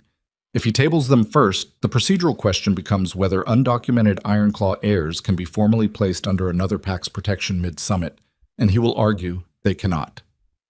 Then I table it first. You don't have the documents. I don't need the documents to confess to my own actions. His voice was quiet and entirely serious. I was the one who exiled you. I was the one who accepted the accusation without evidence. The documents are Karis's leverage. They're not new information. Anything in them is already true, or they wouldn't work as leverage. A pause. If I enter it into the session record myself, the exile, the accusation, all of it, Rennick loses the reveal. He just has documents confirming what the Alpha of Ironclaw has already publicly stated. Seraphine looked at him. That would be, she said carefully, a significant public exposure. For Ironclaw. For your standing in this alliance. Yes. Your counsel won't. My counsel's head has been running a 15-year op against me using my own pack's records. I'm not enormously concerned with their preferences at this specific juncture. He said it clipped, direct, with an edge under it that was anger, but a directed, useful anger, the kind that chooses its target correctly. His eyes held hers. This is my mistake to own in that room. Not Garrett's. Not yours. A beat. Let me stand in front of it. The corridor was cold and still, and the morning sounds of the hall were building at its far end. Movement, voices, the ordinary preparation of 23 packs getting ready for a formal session. And Seraphine stood in the specific present of this decision and felt the full weight of it. A man who had spent 15 years being absolutely certain, standing in a corridor at dawn, telling her he intended to publicly dismantle a version of himself that had served him, badly but effectively, for all of those years. She didn't know if he could do it. She didn't know if the man she'd known, or the man she'd re-encountered in the last 2 days, had the capacity to hold steady under what that session room was going to do to him when he opened his mouth. The twins need Vayermore standing in the record first, she said. Non-negotiable. That gets filed the moment the session opens. Agreed. And Karis gets named, fully, everything Garrett has. Everything. His jaw was set. He's done in Ironclaw. She held his gaze for another moment. Then she said, "Don't underestimate what this room is going to do with it. Rennick's going to look for every angle that preserves his leverage even after the reveal fails. The Grey March Alpha is going to watch you bleed and decide what it means for the Eastern agreements. Every Alpha in that room is going to be recalculating." "I know." "And after—" She stopped. "After," he said, the same word he'd used in the records corridor, the same weight under it, a different shape. She turned toward the session hall. She walked 4 steps and stopped. Something had been wrong since the corridor with Garrett, working at the edge of her attention, a thing she'd set aside because there were more immediate things to process. Now, in the small pause before the hall and everything in it, it surfaced. Garrett had said 3 months ago. Karis had contacted Rennick 3 months ago, before the summit invitations were distributed, which meant the construction of this leverage had started before the summit was confirmed, which meant Karis had been planning for something that involved Rennick and the documents regardless of whether the summit provided a venue. The summit was a convenience, not the original target. If not the summit, then what had been the original plan? Her mind moved through it fast and cold and arrived at the answer approximately 3 seconds before she heard the sound. Rapid steps from the direction of the east wing, the particular pace of someone moving with urgency they are trying to contain, and Lyra came around the corner. Her daughter's face showed something Seraphine had seen on it exactly once before, when Lyra was 11 and had found an injured wolf on the valley road and had understood immediately what the injury meant. Not fear. The particular expression that lives adjacent to fear in people who do not allow fear to make their decisions. The expression of someone who has just understood a situation in full and is already calculating their response. "There's someone in Kalen's room," Lyra said. "He's not there. The someone went in from the outside corridor and they left something." Seraphine did not ask what. She was already moving. She already knew, with the cold certainty of a woman who had spent 15 years learning the difference between coincidence and construction, that this was the piece she had been missing, that Rennick's documents and Karis's plot and the summit's political theater had all been the surface, and that somewhere in the last 30 minutes, while she'd been standing in corridors managing revelations and dawn conversations, and the particular emotional earthquake of a man trying to become something he'd never allowed himself to be, the actual play had moved into a part of the board she hadn't been watching. She reached the east wing at a run, and for the first time in 2 days, she let herself run. She hit Kalen's door at a dead run and went through it without slowing. The room was empty. The window on the exterior wall stood open 2 inches, not the gap of someone wanting air, the precise gap of someone who had come through it quietly and left it exactly as they found it, so that the wrong kind of attention would take a moment longer to arrive. On the small writing table beside the bed sat a folded document, sealed with no emblem, positioned at the table's center with the deliberate placement of something meant to be found. Seraphine picked it up, broke the seal. Read it in 4 seconds. It was an offer, written in the clean transactional language of someone who had done this before. A formal invitation for Kalen Ashmore to present himself to the Silver Fen Alpha's chambers before the morning session opened, to discuss the formalization of an alliance that would provide full pack standing, territorial protection, and recognition of bloodline claim. The language around the bloodline claim was careful and multi-layered. It did not say Ironclaw. It said ancestral heritage. It said rightful acknowledgement. It built a frame in which accepting Silverfen's offer was the same as claiming what Kalen was owed. The last line said, "This offer closes when the session bell rings." Lyra appeared in the doorway behind her. "He didn't come back to the room last night. I thought he needed space after everything. I didn't check until 20 minutes ago." Seraphine folded the document. "How long ago did you find this?" "Maybe 30 minutes. I came straight to you." 30 minutes. The session bell was in 15. She handed Lyra the document, watched her daughter read it, watched her face do the calculation. "He wouldn't," Lyra said, but her voice carried the uncertainty of someone who wants the statement to be a certainty and can feel that it isn't. "He might," Seraphine said. "Not to hurt her, because the truth of it was operationally necessary. He's 16 and he spent 2 days watching the summit treat him as a variable in other people's strategies, and someone just offered him the thing we've been careful never to offer him, a formal declaration that his bloodline matters, that he has standing. She was moving as she spoke, back through the door. That has pull, even for someone raised not to need it. Lyra was right behind her. Where would they be? Silverfenn's chambers are in the west wing, third corridor. She had mapped the building. She always mapped the building. Come on. They were in the main corridor, moving fast, when Darian fell into step beside her. She didn't have time to be surprised. Garrett told you. Garrett told me Rennick sent someone into the east wing last night. His stride matched hers without adjustment, and the quality of him beside her in this moment was different from every version she'd had to manage since the summit opened, stripped of summit politics, stripped of the careful navigation of 15 years of silence, stripped down to the specific direct focus of a man who has identified what needs doing and is doing it. I know where Rennick's chambers are. So do I. Then we're going the same direction. She didn't waste time arguing the point. She walked. Mummed. The West Wing corridor was stone and shadow, and the sounds of the hall's morning preparations behind them getting smaller as they moved deeper into it. Darian was 3 inches to her right, and she was aware of him the way she was aware of the building's layout, as information, as context, as a thing that existed in the space and affected how she moved through it. She did not look at him. She tracked the corridor ahead, counted doors, identified the third on the left. Light under the door. Voices. Low. The muffle of stone between her and them, not enough to make out words. She stopped outside the door. Darian's hand came up flat beside her head and rested against the stone, shouting, not touching her, the gesture of a man stopping his own forward momentum 1/2 second before it became something that couldn't be taken back. She felt the air displacement of it. They both stood still in the corridor and listened. 2 voices. 3. Kaylin's among them. She identified the register of it through the stone and the muffle and the whole-body attention she had been running at since the dining hall the night before, that particular tonal quality she had been learning since before he could form sentences. He didn't sound like he was in danger. He sounded like he was arguing. She turned the handle and went in. The room was larger than the residential rooms.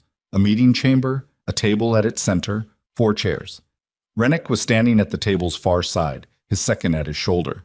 Kaylin was standing opposite them, still in yesterday's clothes, his arms crossed and his jaw set with the exact expression she had watched him develop from the time he was old enough to understand that some arguments happened whether you invited them or not. A third Silverfen wolf stood near the door. Guard position, not aggressive, but positioned. Everyone went very still when the door opened. Kaylin's eyes found her. Something moved through his face, not relief exactly, more like the particular expression of someone who had been managing a complicated situation alone and had just had backup arrive, mixed with a secondary expression that was aware the backup arrival also meant an accounting he wasn't entirely ready for. "Mom," he said. "Don't." She said it quiet and even. "We'll talk. Not now." She looked at Rennick. He looked back at her. He was, she thought, a man who had built his entire operational model on the assumption that the most controlled person in any room was the one with the most options, and who was currently recalibrating his model because she had arrived with Darian Blackthorne at her shoulder, and the geometry of options had shifted significantly. His face showed the calculation without showing its conclusions, which meant he was better at this than she'd given him credit for. "Ashmore," he said. "You have a document that belongs to me," she said. "And you made a move on my son without my knowledge or consent.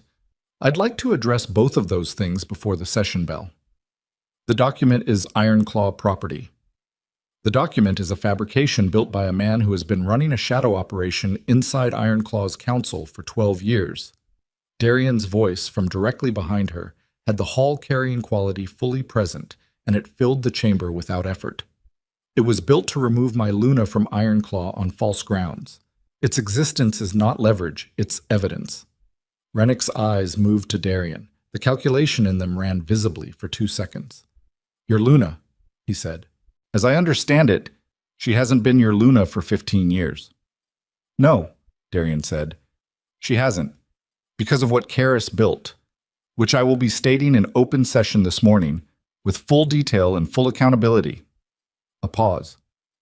Which means whatever you plan to do with that document in session, you're doing it to a confession that's already in the record, not a revelation, just a confirmation. The silence in the room had a specific texture, the texture of a plan encountering the thing it hadn't wargamed. You're going to confess in open session, Rennick said.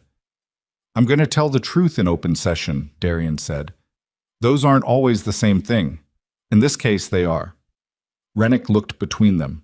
His second leaned toward him and said something low and close, and Rennick's jaw moved slightly. Dismissal.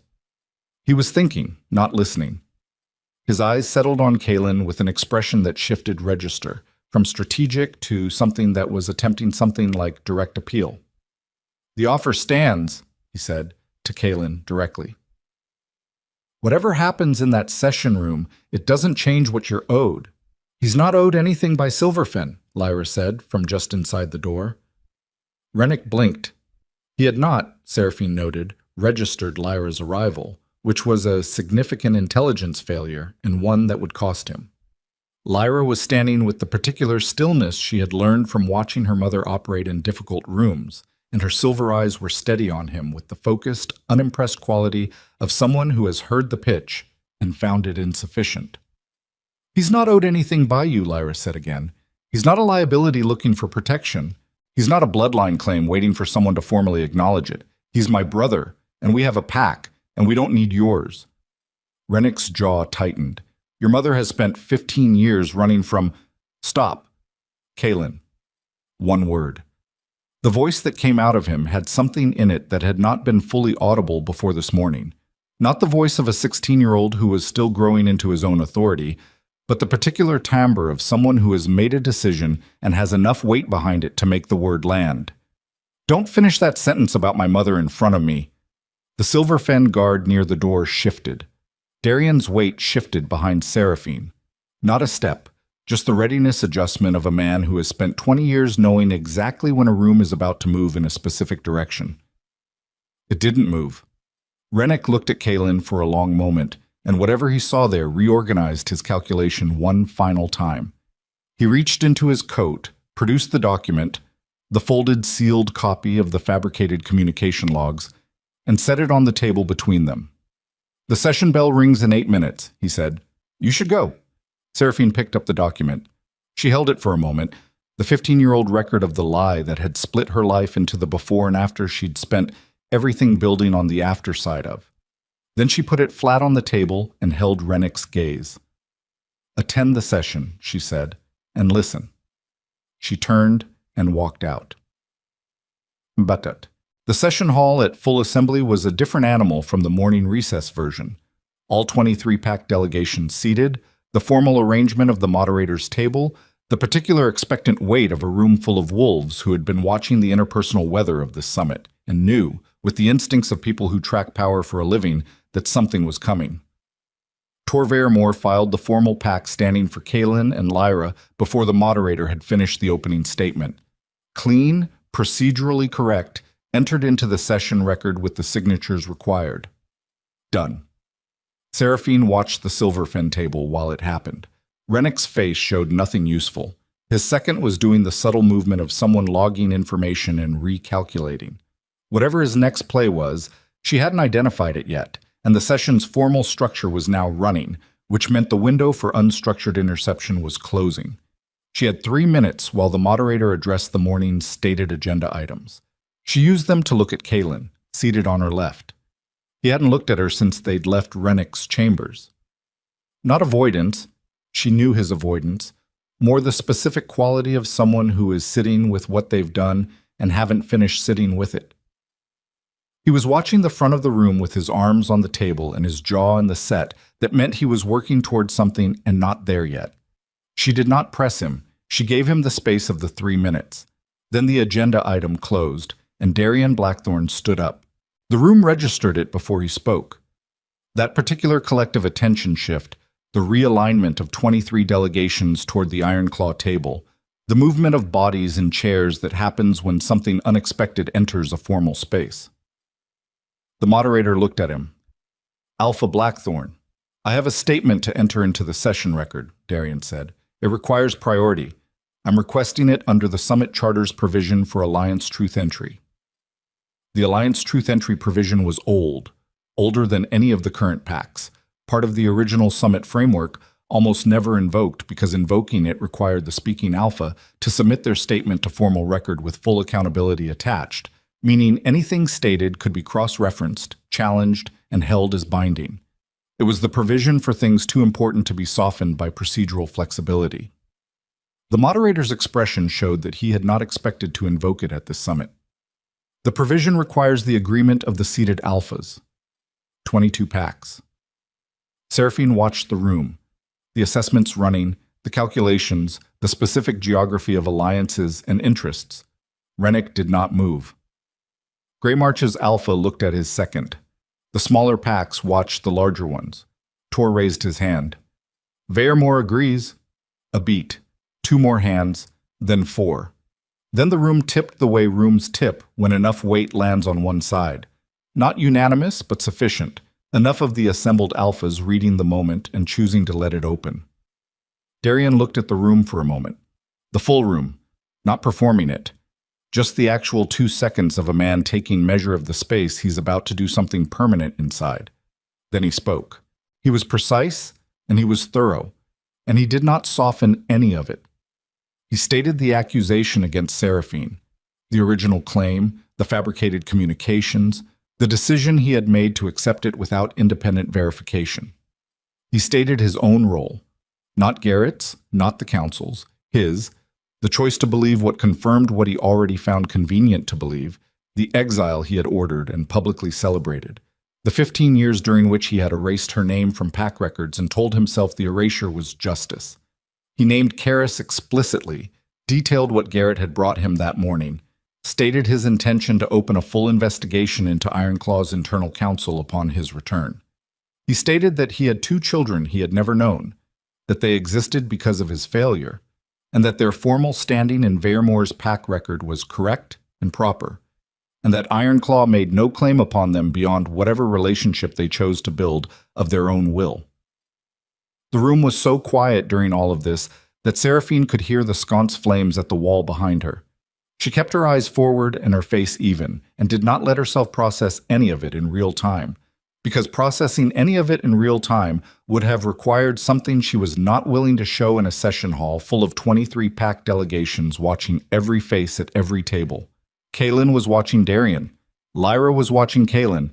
Seraphine was watching the room, and it was in watching the room that she caught it. The small movement at the Silver Fen table, Rennick's second passing something to the wolf at the end of their delegation, a folded paper, a direction indicated with the angle of a shoulder toward the door, toward the corridor outside. She was up before she'd consciously finished the thought, moving along the wall, keeping her profile low, reaching the door the same moment as the Silver Fen wolf. She put her hand flat on the door before he could open it. He was bigger than her by 40 pounds and a head of height, and he looked down at her with the specific expression of someone who has underestimated the obstacle. She looked up at him with the expression of someone who has been building exits for 15 years and is very familiar with this particular moment. Whatever you're carrying out of this room, she said quietly, doesn't leave. You don't have authority. The document on Rennick's table is a fabrication built by a man who is currently being named in open session testimony. Her voice was for him only, flat and absolutely precise. If that document leaves this building before the session record closes, it becomes tampering with Alliance Truth Entry testimony, which is not a procedural question, it's a criminal one. She held his gaze. So you can walk back to your table, or you can explain to the session moderator what you were carrying and why. The wolf looked at her for a long 2 seconds, looked at her hand on the door, then looked at her face one more time with the particular reevaluation of someone who has taken a full measure of what they're actually dealing with. He walked back to his table. Seraphine returned to her seat. Darian was finishing. The room had the quality of a space in which something irreversible had occurred and everyone present was still absorbing the shape of it. Not the uniform absorption of an audience, but the individuated, calculating absorption of 23 parties assessing what the irrevocable thing meant for their specific interests. She could see the realignments already beginning, the small shifts in posture and attention that preceded the repositioning of alliance geometries. Rennick was looking at his hands. The moderator, when Darian sat, took 45 seconds before he spoke, longer than procedural necessity required, and Seraphine thought that even the moderator, who had run enough summits to maintain professional neutrality through most things, needed 45 seconds for this one. The statement is entered into the Alliance Truth Entry Record, he said. Full accountability attached. We'll recess for 20 minutes. The room broke. Sound returned. The specific sound of 23 delegations turning to each other with everything they'd just absorbed. Seraphine stayed at the Veremore table and let it happen around her. Kalen had not moved. He was still looking at the Ironclaw table, at Darian, who had sat down with the particular quality of a man who has just spent something significant and is feeling the weight of the having spent without yet knowing whether it purchased what he needed. Garrett was at his shoulder, saying something low. Darian wasn't responding. He was looking at Kalen. For a long moment, the two of them simply looked at each other across 30 feet of session hall, and everything that had been said in the last 20 minutes, and everything that hadn't been said in the last 16 years, and Seraphine sat between them and felt the specific weight of being the axis of something she had not chosen to be the axis of. She looked at her son. "It's your call," she said. Quiet enough for him only. He held Darian's gaze for another moment. Then he stood. He crossed the hall. Not fast, not performing anything, just walking with the straightforward purposefulness that was as natural to him as breathing, and stopped at the Ironclaw table. Garrett stepped back without being asked. Darian looked up at his son, and whatever was in his face in this moment, Seraphine could not see it from across the room, and she thought that was right. That moment was not hers to witness. It was theirs. She turned away. She turned away and found Rennick standing 3 feet behind her. He had moved through the recess crowd without her tracking him, which she marked as a failure she would not repeat. His face showed something different from the session room version.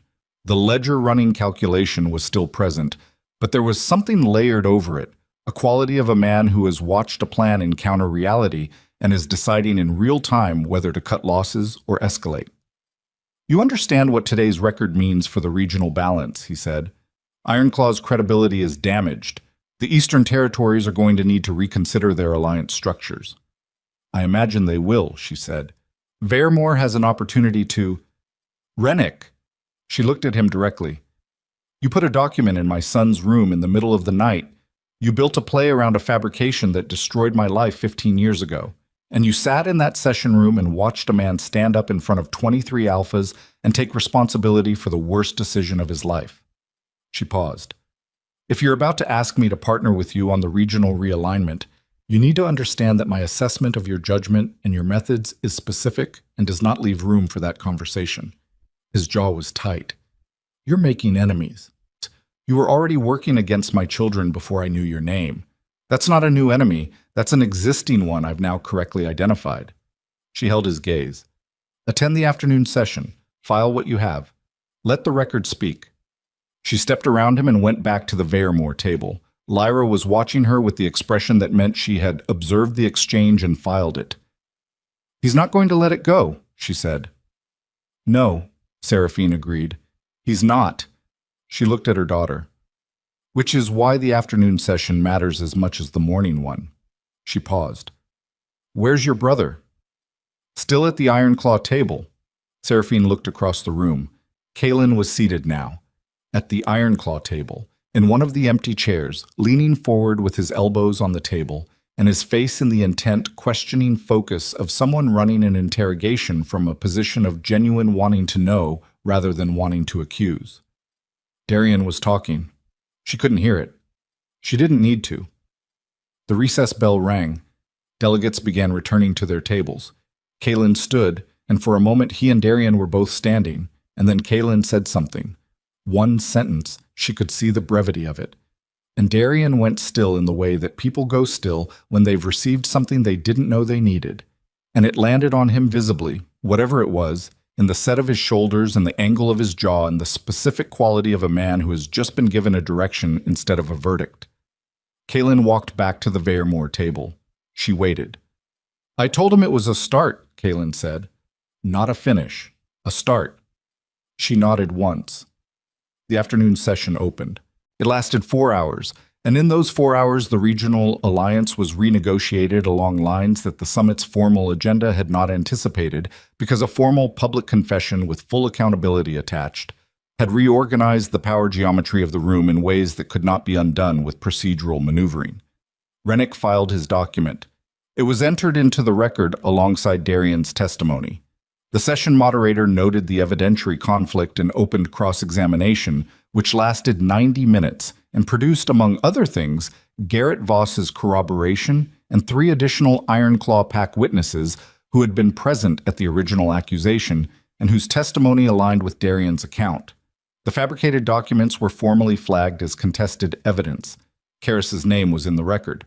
By the time the session closed, Ironclaw's credibility had taken damage that would take years to repair, and Silverfenn's had taken damage of a different kind, and Veyermoor had come through the day with its sovereignty intact, its new alphas standing established, and 2 formal pack members entered in the record who had not been there in the morning.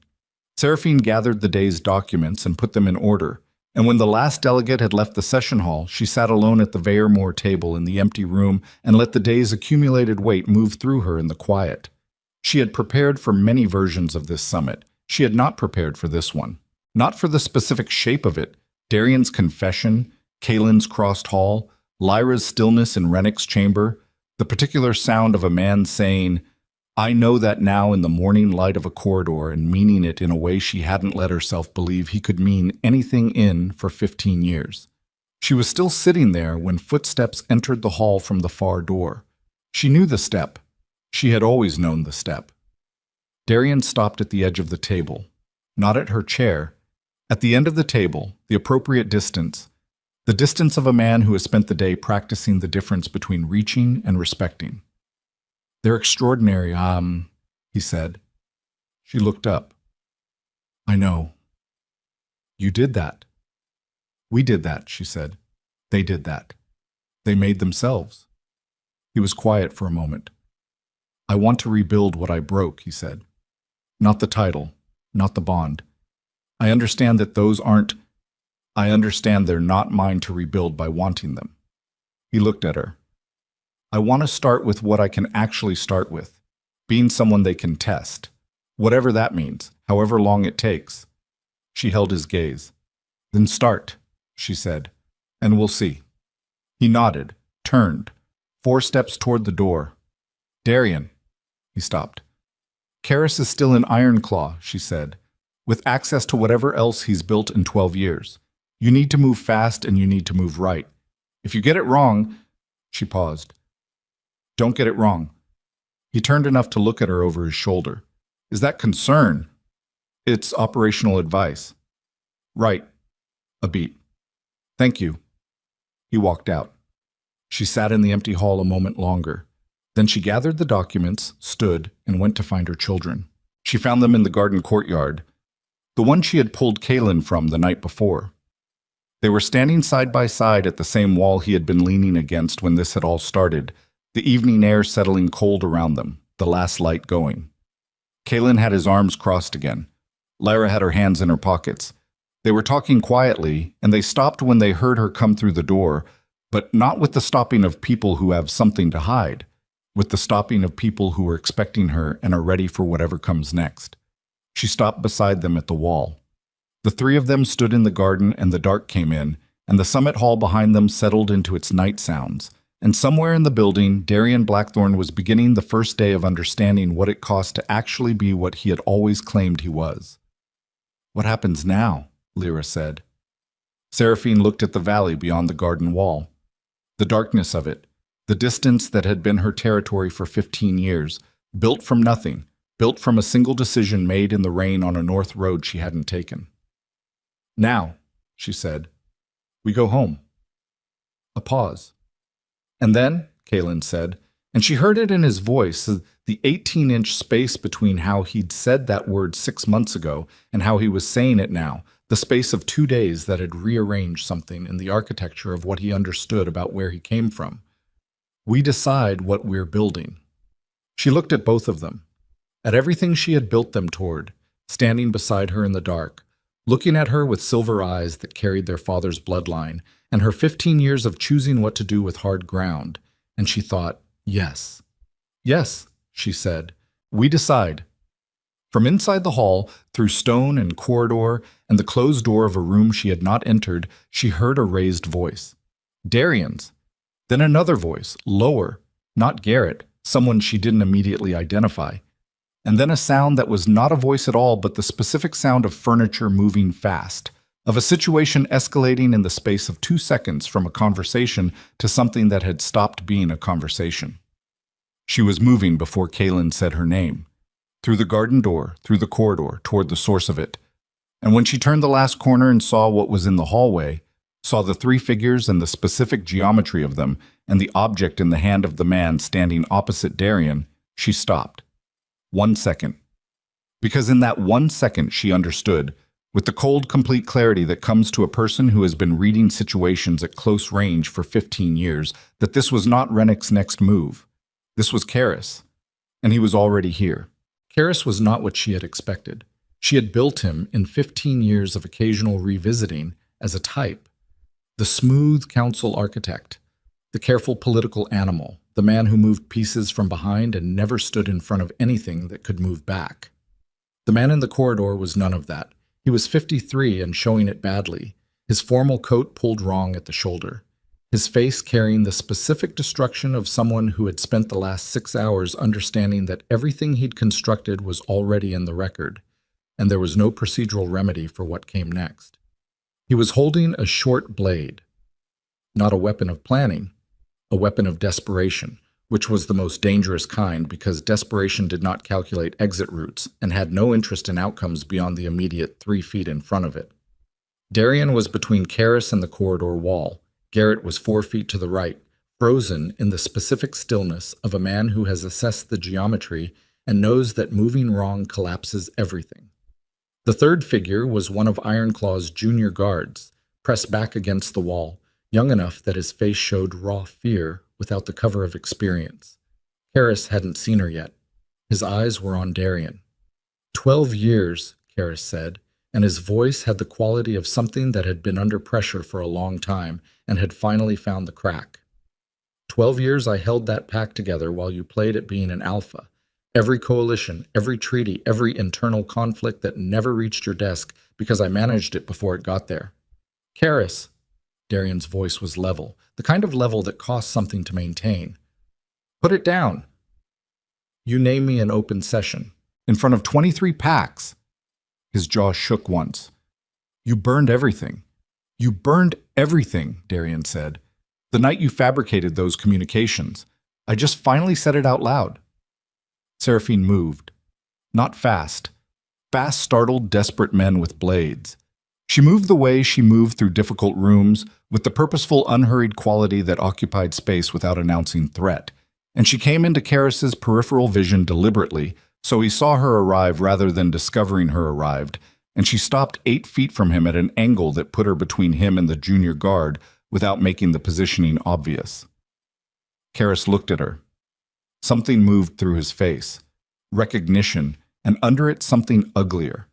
The particular expression of a man encountering the physical evidence of his own worst decision walking toward him on its own 2 feet. You, he said. Me, she agreed. She kept her voice conversational. It's been a long day, Karis. For all of us. She glanced at the blade, then back to his face. That's not going to do what you need it to do. You don't know what I need. You need the last 12 hours to not have happened. You need the session record to be different. You need Darian to have protected you the way you spent 12 years calculating he would. She tilted her head slightly. None of those things are available. Not with that, not with anything. His grip on the blade shifted. Not lowering, adjusting, the micro-movement of a man who is working out how to make the situation give him something it doesn't have. Everything in that record, he said, is because of you. If you had stayed gone, if I had stayed gone, you'd have found another use for those documents eventually, she said. People who keep leverage for 12 years aren't keeping it for one specific occasion. They're keeping it because it's the architecture of how they operate. She held his gaze. You would have used it against Darian directly the moment he did something that cost you enough. I was just the occasion that arrived first. Darian's eyes moved to her briefly. She didn't look at him. She kept her attention on Karis, on the blade, on the specific geometry of the next 30 seconds. It's over, she said. Not because you lost, because it was always going to end here. In the open, in the light, where it could be seen for what it was. You built everything underground because it couldn't survive being seen. That's not strength. That's the definition of its opposite. She took one step forward. Put it down. The silence in the corridor lasted 4 seconds. Then Karis's arm dropped. Not a surrender. The collapse of a man whose body has stopped cooperating with what his mind was insisting on. The blade hit the stone floor, and the sound of it was small and flat and final. And Karis stood in the aftermath of it with his hands open at his sides and his face showing something that had stopped being dangerous and become simply old. Garrett moved. 2 steps, and he had the blade, and his hand on Karis's arm, and the junior guard exhaled somewhere behind Seraphine with the full-body relief of someone who has just exited a specific category of danger, and their body is informing them of that exit. Darian looked at Karis for a long moment. Take him to the summit's justice officers, he said. His voice had come down from the level that cost something into something quieter and more tired. Full cooperation with whatever process they require. Garrett moved Karis down the corridor. The junior guard followed. The sound of steps receded. The corridor went quiet. Seraphine stood in it and felt the day's accumulated weight press down all at once, the specific heaviness that arrives when the last immediate crisis has resolved, and the body finally files a complete report on everything it has been holding in suspension. Her hands were steady.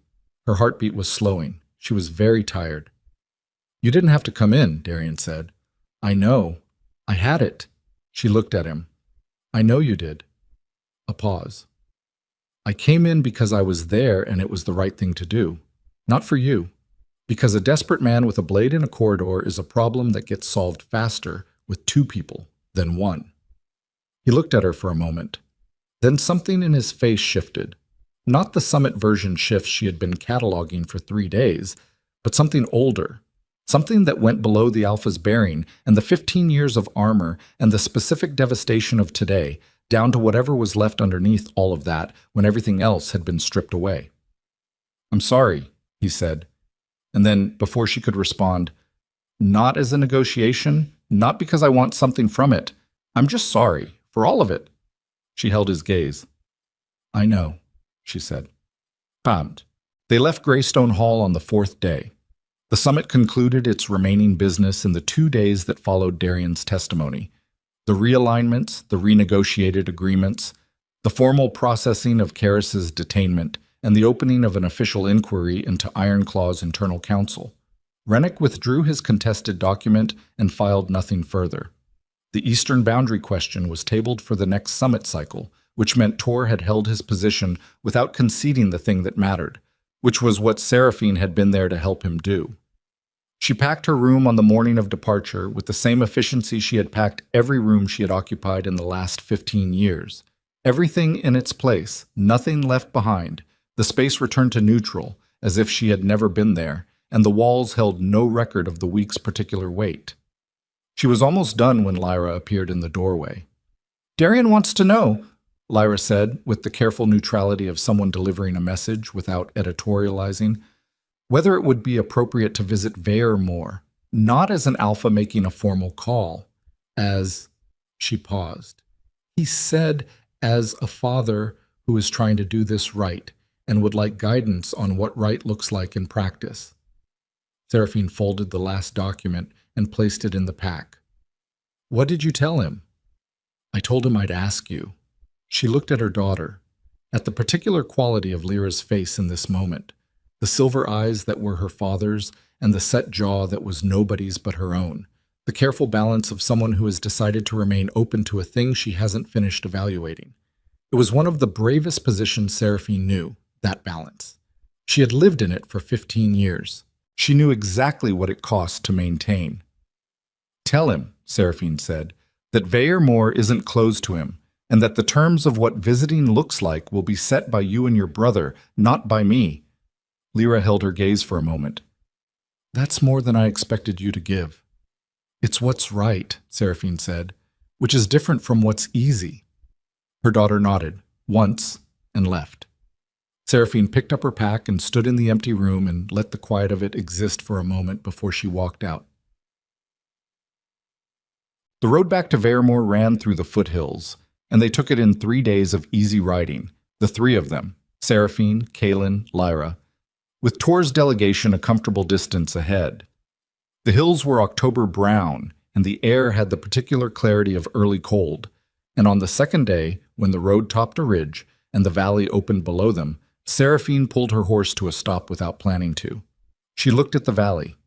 At 15 years of it, spread below her in the afternoon light. Kaelin stopped beside her, then Lyra. Nobody said anything for a moment. The horses stood. I've been thinking, Kaelin said eventually, about what you told me when I was 9. That you left because the story had already decided the ending and you weren't in it. He was looking at the valley. I used to think that was sad, when I was younger. And now, she said, now I think you were reading it right.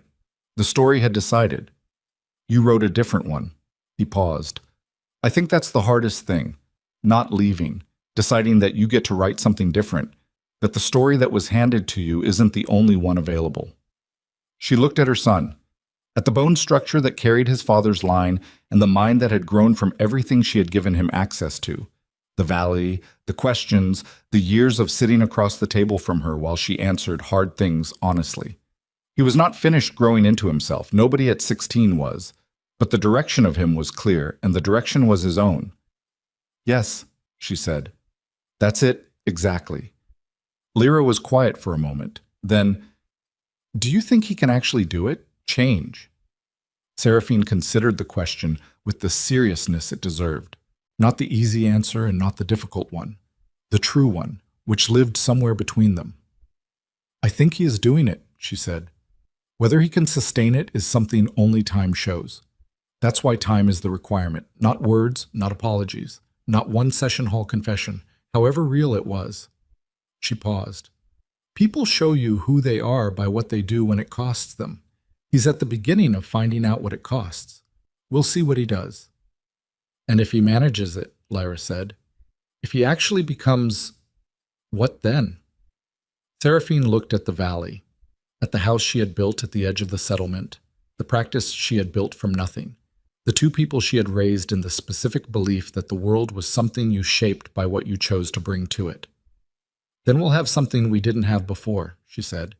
Not what was taken, something new, built on honest ground. She looked at both of them. That's worth more than restoration. Restoration just puts things back. Building forward makes something that wasn't there.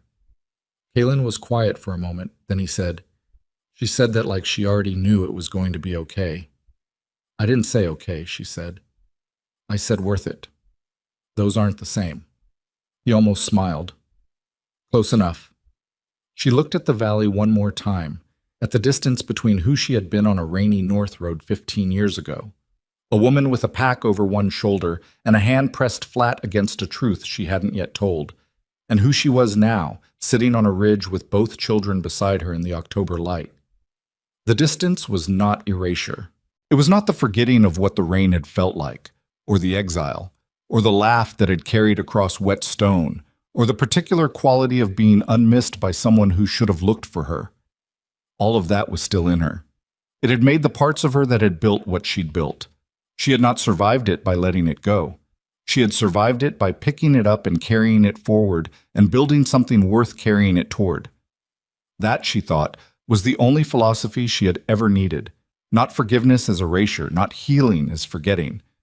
Just the decision, made again and again in the ordinary moments between the hard ones, to put one more thing into the future instead of leaving it in the past.